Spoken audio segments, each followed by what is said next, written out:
अस्सलाम वालेकुम बेटा, मैं हूं आपकी प्यारी सी केमिस्ट्री टीचर हफ्सा राना और ये है आपका favourite chemistry channel Aasan chemistry. Chapter number 9 aromatic hydrocarbons में हम बेंजीन पढ़ रहे हैं और ये बेंजीन का लास्ट टॉपिक है। हमने बेटा इलेक्ट्रोफिलिक सब्स्टिट्यूशन रिएक्शंस देखे। इलेक्ट्रोफिलिक सब्स्टिट्यूशन रिएक्शंस में आज हम एक टॉपिक पढ़ेंगे कि ओरिएंटेशन क्या होती है, ओरिएंटेशन कैसे होती है। पहले इस टॉपिक को समझते हैं। ये है कि बेटा बेंजीन की में जब हम मोनो सब्स्टिट्यूटेड प्रोडक्ट देखते हैं तो बेंजीन एक ही मोनो सब्स्टिट्यूटेड प्रोडक्ट देता है। मींस ये X जो है ये कहीं पर भी लग सकता है, ये हम शुरू से डिस्कशन करते आ रहे हैं। Only one mono substituted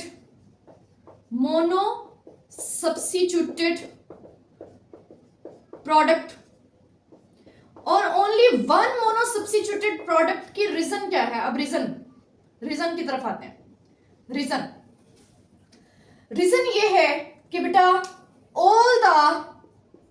all the positions are equivalent, same, all the positions are same in benzene। ठीक है, बेंजीन में सारी पोजीशंस सेम होती हैं। ये एक रेगुलर स्ट्रक्चर है। ठीक है, रेगुलर स्ट्रक्चर है। अब अगर हम देखते हैं कि डाई सब्स्टिट्यूटेड प्रोडक्ट कैसी होंगी, मींस ये एक सब्स्टिट्यूएंट ऑलरेडी लगा हुआ है, एक सब्स्टिट्यूएंट ऑलरेडी लगा हुआ है, एक और सब्स्टिट्यूएंट लगाना चाहते हैं तो क्या होगा। एक और सब्स्टिट्यूएंट लगाना चाहते हैं तो बेटा अब तीन तरह की प्रोडक्ट पॉसिबल है। ठीक है, तीन तरह की प्रोडक्ट, एक है तीनों पॉसिबल है। एक है जिसमें नेक्स्ट सब्स्टिट्यूएंट और दो पोजीशन पर लग जाएगा। दूसरी है जिसमें इनकमिंग सब्स्टिट्यूएंट मेटा पोजीशन पर और पैरा पोजीशन पर। इसको कहते हैं ऑर्थो प्रोडक्ट, इसको कहते हैं मेटा प्रोडक्ट और इसको कहते हैं पैरा प्रोडक्ट। ठीक है, तीनों आपको अब ये आइडिया है ऑलरेडी कि कौन सी मेटा पोजीशन होती है।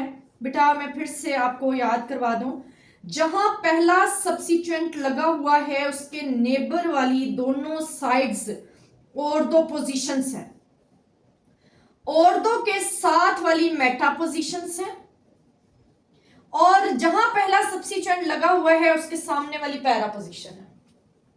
ठीक है, और यहां से एक चीज जो क्लियर हुई है वो ये है कि डाई सब्स्टिट्यूटेड प्रोडक्ट एक नहीं होती। जैसे मोनो सब्स्टिट्यूटेड प्रोडक्ट एक थी ना, इस तरह 3 डाई सब्स्टिट्यूटेड प्रोडक्ट है। 3 di substituted products, di substituted products जो हैं वो 3 है। ठीक है, और दो हो सकती है, मेटा हो सकती है, पैरा हो सकती है। अब हमने देखना ये है जो हमारा टॉपिक है कि इलेक्ट्रोफिलिक सब्स्टिट्यूशन रिएक्शन में जब सेकंड सब्स्टिट्यूएंट आता है तो वो ओरिएंटेशन मींस वो किस पोजीशन पे लगेगा, ऑर्थो पर, मेटा पर या पैरा पर। मतलब हम तो ये डिसाइड नहीं ना कर सकते, ये कौन डिसाइड करेगा ये हमने देखना। हम एक एग्जांपल से बेटा इस चीज को समझते हैं कि कौन डिसाइड करेगा कि इनकमिंग जो सब्स्टिट्यूएंट है वो किस पोजीशन पर लगेगा। तो हम करवाते हैं क्लोरीनेशन ऑफ नाइट्रोबेंजीन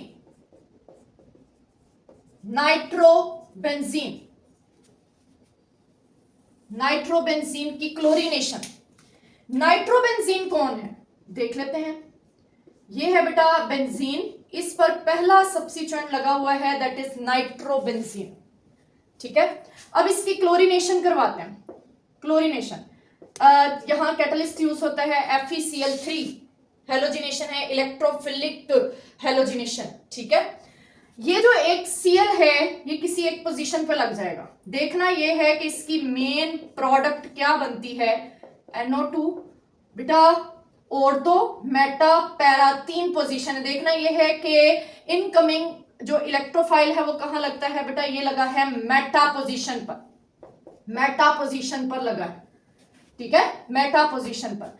इसको हम नाम देंगे मेटा क्लोरो नाइट्रोबेंजीन, नाइट्रोबेंजीन, ये इसकी प्रोडक्ट आई। अभी इससे हम कोई भी मजीद डिस्कशन नहीं करें, अभी एक और चीज देखते हैं। अब देखते हैं nitration of chlorobenzene,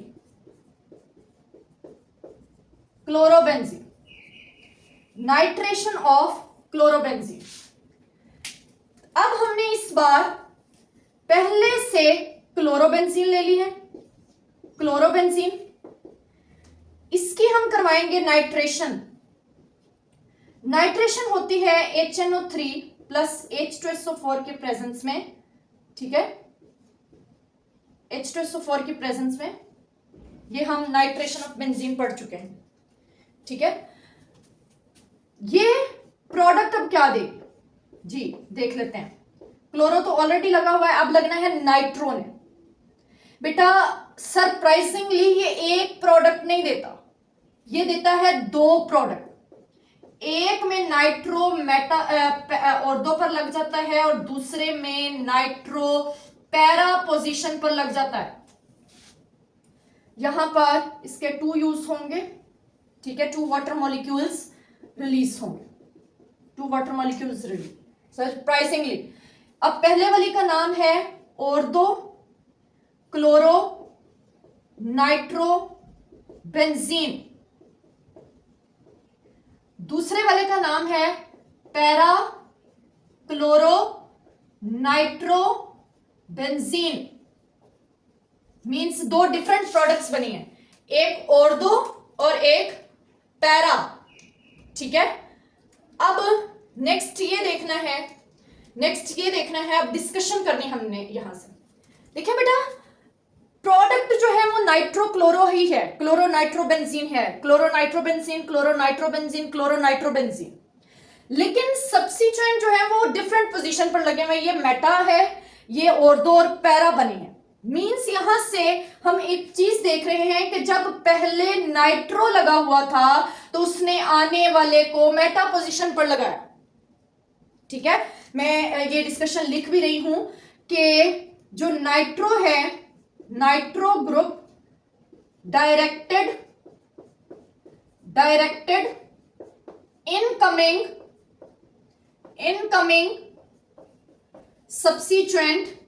substituent at meta position means nitro ने आने वाले को मेटा पोजीशन पर लगाया। लेकिन जब पहले से क्लोरो लगा हुआ था, chloro group directed the incoming substituent at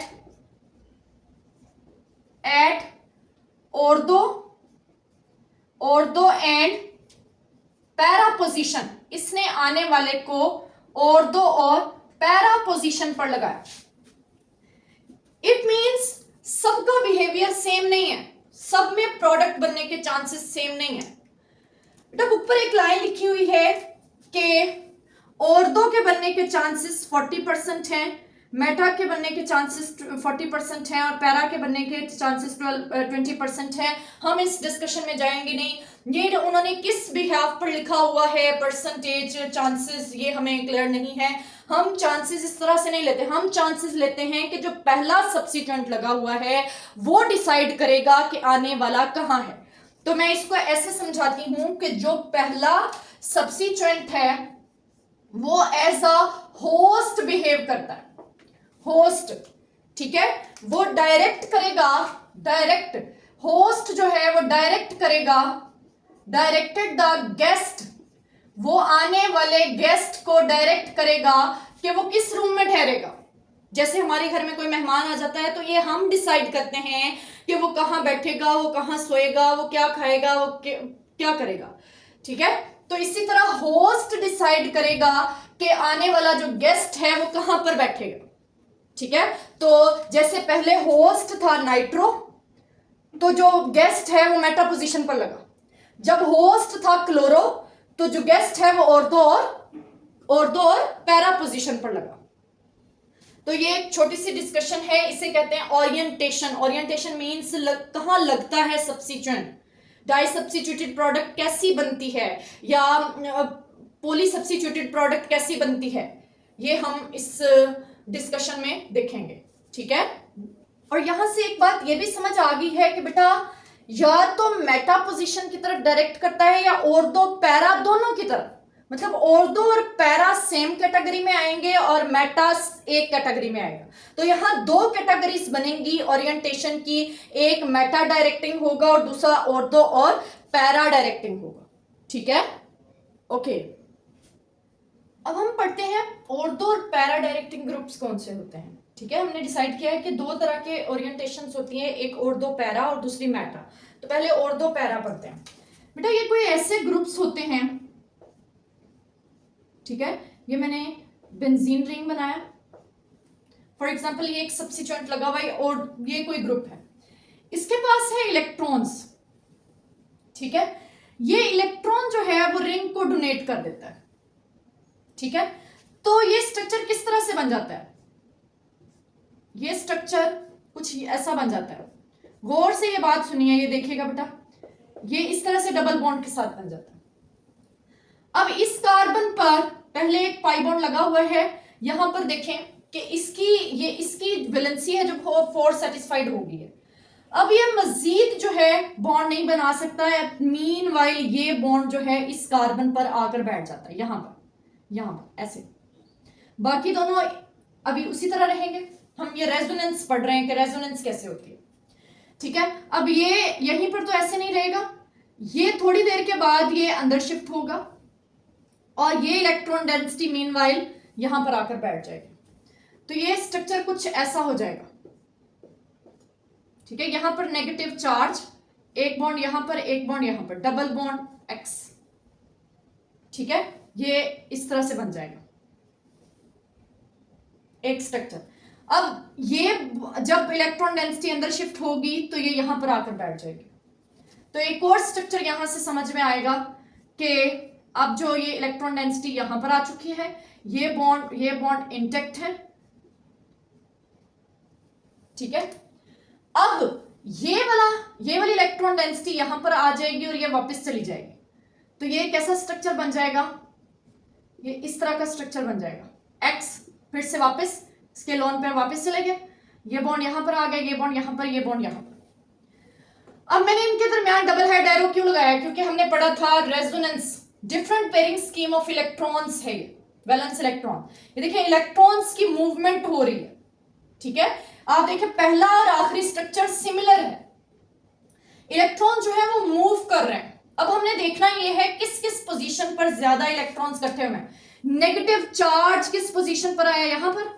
negative charge कहां आया, यहां पर, और नेगेटिव चार्ज आया यहां पर। गौर करें ये कौन सी पोजीशन है, ये पैरा पोजीशन है, और ये कौन सी पोजीशन है, ये ऑर्थो पोजीशन है। ये पैरा पोजीशन, ये भी ऑर्थो पोजीशन। इट मींस ये जो ग्रुप्स होते हैं ये इलेक्ट्रॉन डेंसिटी इनहेंस कर देते हैं, ये डोनेट कर देते हैं। पहली बात ये कि ये इलेक्ट्रॉन डेंसिटी डोनेट करते हैं रिंग को। ठीक है, दूसरी बात ये कि इलेक्ट्रॉन डेंसिटी रिंग में ज्यादा हो जाती है। तीसरी बात ये कि इलेक्ट्रॉन डेंसिटी किस किस पोजीशन पर ज्यादा हुई है, ऑर्थो पोजीशंस पर और पैरा पोजीशंस पर। ठीक है, अब ऑर्थो पोजीशंस पर और पैरा पोजीशंस पर इलेक्ट्रॉन डेंसिटी ज्यादा हो चुकी है। अब बाहर से जो इलेक्ट्रॉन चोर जिसे हम कहते हैं इलेक्ट्रोफाइल ने अटैक करना है, तो इलेक्ट्रोफाइल किस किस पोजीशन पर अटैक करेगा, इलेक्ट्रोफाइल अटैक करेगा यहां पर, इलेक्ट्रोफाइल अटैक करेगा इस पोजीशन पर, और इलेक्ट्रोफाइल अटैक करेगा यहां पर। ठीक है, इन 3 पोजीशंस पर इलेक्ट्रोफाइल अटैक कर सकता है। क्लियर? अब हम इसके बारे में क्या क्या बातें देखते हैं। हम देखते हैं कि ये ग्रुप्स जो होते हैं, ऑर्थो पैरा डायरेक्टिंग ग्रुप्स जो होते हैं, donates electron density to benzene ring. ये बेंजीन रिंग को इलेक्ट्रॉन डेंसिटी डोनेट कर देते हैं। दूसरी चीज हमें यहां से समझ में ये आई कि ये इस वजह से केमिकल रिएक्टिविटी, और ये भी देख लेते हैं ये किस किस पोजीशन पर एनहेंस होती है। More electron density at ortho and para positions. तीसरी बात ये कि ये एनहेंस कर देते हैं, enhances the chemical reactivity, enhance कर देते हैं chemical reactivity of benzene ring, chemical reactivity of benzene ring. ठीक है, chemical reactivity of benzene ring को एनहेंस कर देते हैं। अब जब इलेक्ट्रोफाइल अटैक करेगा वो ऑर्थो और पैरा पोजीशन पर करेगा, इसलिए इन ग्रुप्स को ortho and para directing groups कहते हैं। ये कौन कौन से हैं एग्जांपल्स, ये कौन कौन से हैं? ये हो सकता है NCH3 ट्वाइस, ये हो सकता है। इसके अलावा NH2 अमाइन हो सकता है, अमाइनो।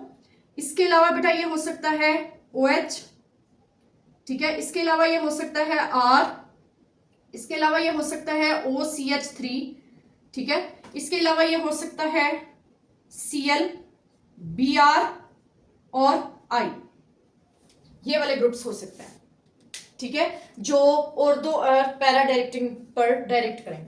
अब बेटा यहां से ये आसान लफ्जों में बता दूं, ये वाले ग्रुप्स आने वाले सेकंड सब्स्टिट्यूएंट को, जो भी सब्स्टिट्यूएंट्स आएंगे उन्हें ऑर्थो और पैरा पोजीशंस पर लगाने को प्रेफर करेंगे। हम इसके एक एग्जांपल देख लेते हैं। एग्जांपल हमने ली टोलुइन,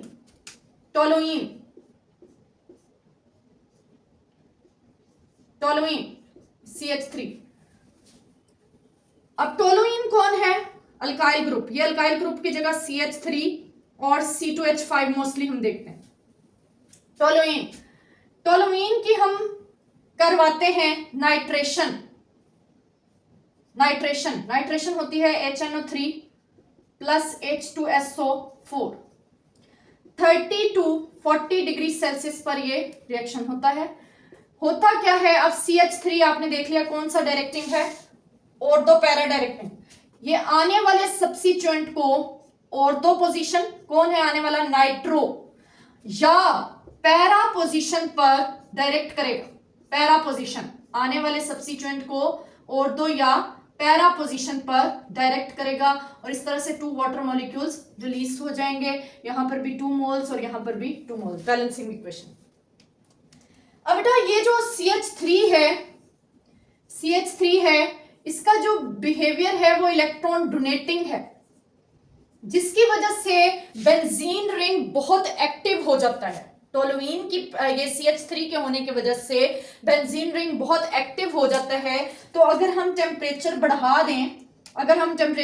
दें, मींस हम अगर टेम्परेचर कर दें 60 to 70 डिग्री, ये टोलुइन अगर हम टेम्परेचर कर दें 60 to 70 डिग्री, रिएजेंट हम यही लें HNO3 plus sulphuric acid 60 to 70 degree Celsius, तो होगा क्या, एक ऐसी प्रोडक्ट बनेगी जिसमें एक नाइट्रो ऑर्थो पर लगा होगा और दूसरा नाइट्रो पैरा पर लगा होगा।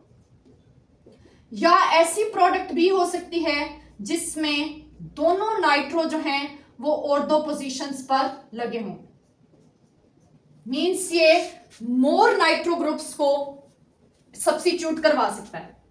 एक और इंटरेस्टिंग चीज देख लेते हैं कि अगर हम इसे ट्रीट करते हैं एट 100 डिग्री सेल्सियस, वही mixture of nitric acid and sulphuric acid, 100 degree Celsius temperature, तो होगा क्या, ये बेंजीन रिंग, ये CH3 टोलुइन, ये कहां कहां पर लगा देगा, नाइट्रो और नाइट्रो। अब इसका नाम क्या है, नाम सबके ही नेम देने वाले हैं। ऊपर वाले का नाम है 2 नाइट्रो टोलुइन,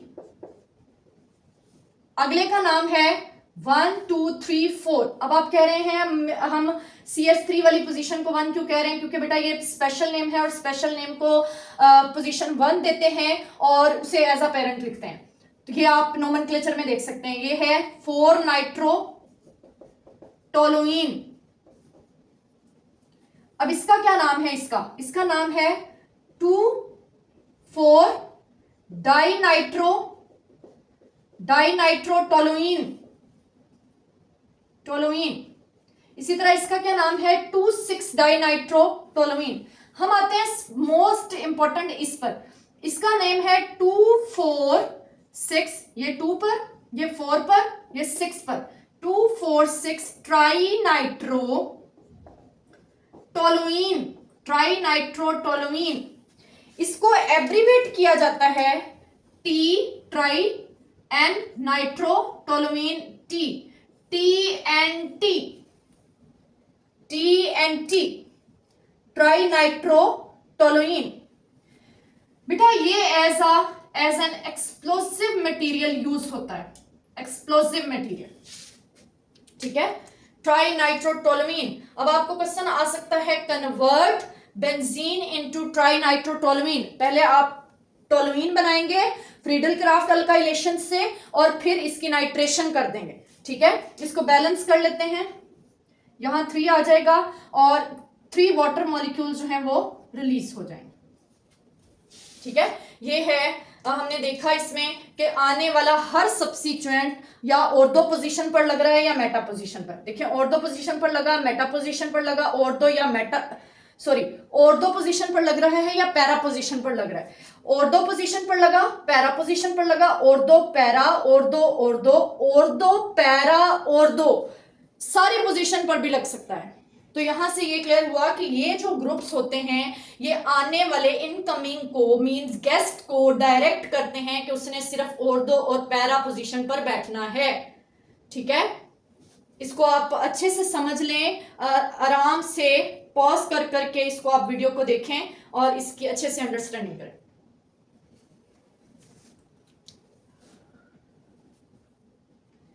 जी बेटा आप देखते हैं मेटा डायरेक्टिंग ग्रुप्स कौन से होते हैं। पहले उसी तरह मैं आपको समझाऊंगी कि रेजोनेंस कैसे होती है,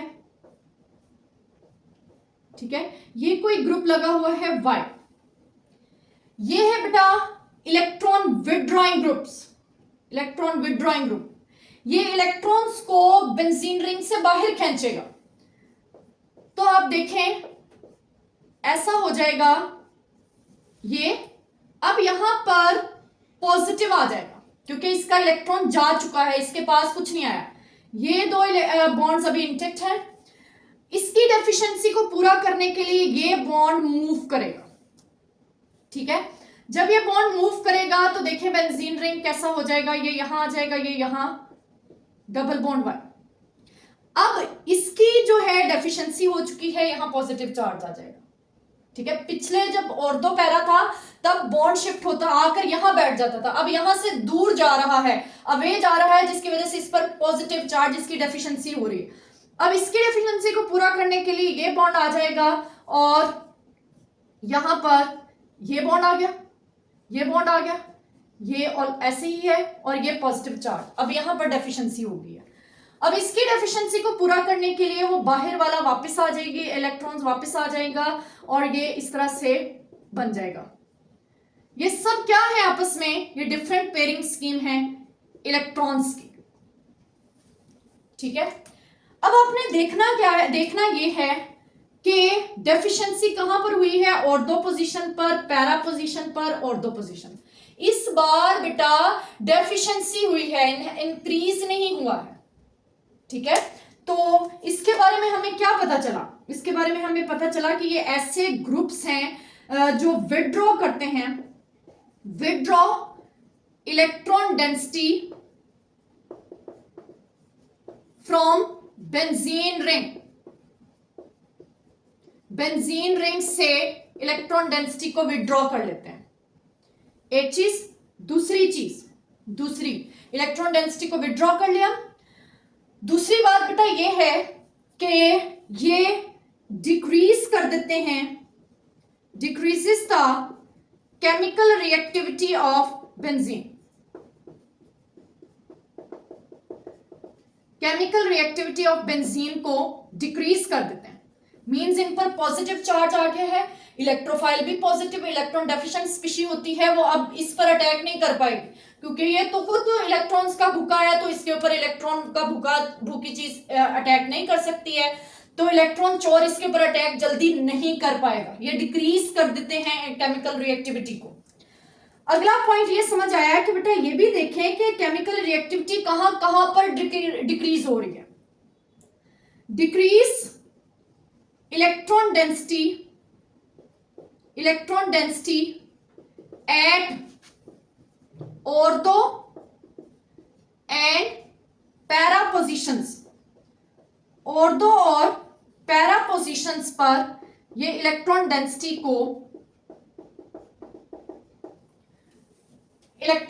को ऑर्थो और पैरा पोजिशंस पर डिक्रीज करता है। ठीक है, अब बचती है कौन सी पोजीशन? Meta position.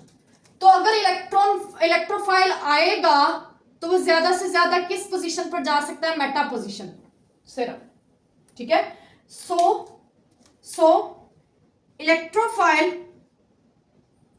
इलेक्ट्रोफाइल कहां अटैक करेगा?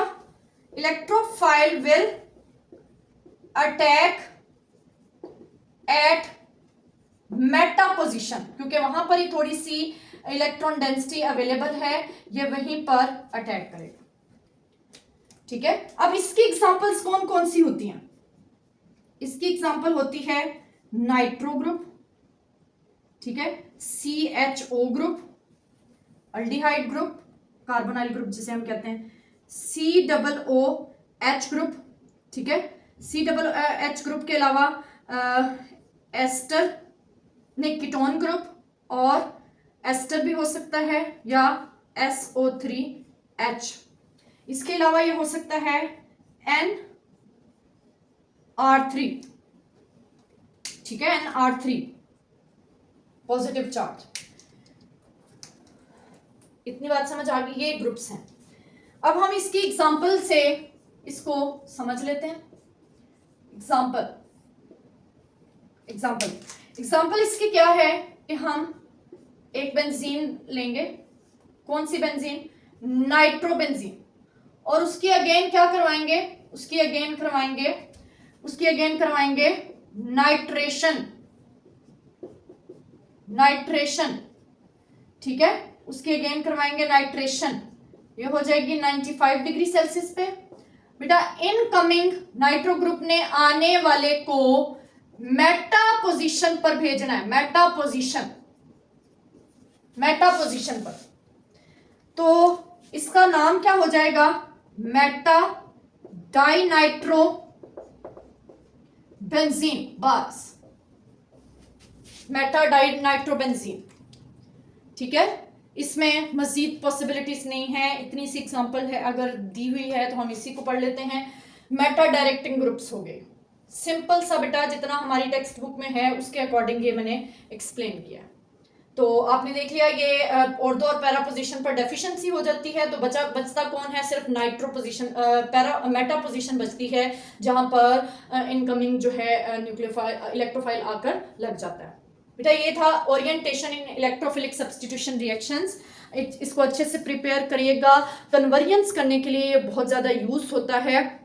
हमें कहा जाता है मेटा प्रोडक्ट बनाएं, तो हमें पता होना चाहिए कि पहले हमने कौन सा सब्स्टिट्यूएंट लगाना है और बाद में हमने कौन सा सब्स्टिट्यूएंट लगाना है। यहां से क्वेश्चन आ सकता है, क्वेश्चन क्या आ सकता है?